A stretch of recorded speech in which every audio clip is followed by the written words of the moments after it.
Regarding Coxa vara, it is a neck shaft angle of less than 110 degrees. It is associated with congenitally short femur um, or Coxa vara. It can happen due to trauma. It can happen due to Paeds disease.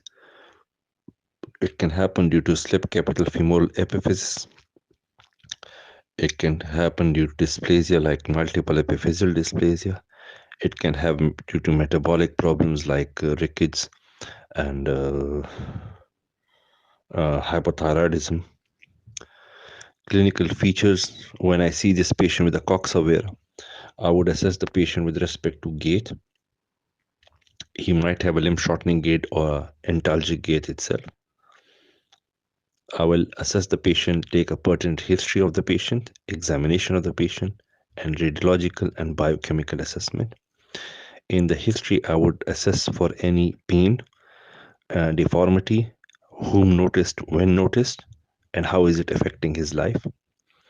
Regarding the examination, I would like to check the shortening, check by the Galeazzi test whether the shortening is in the femur or the tibia, then check if it's subtrochanteric and check by using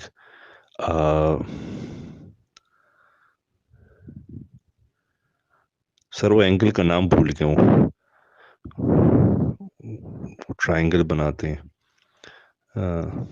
and measure this.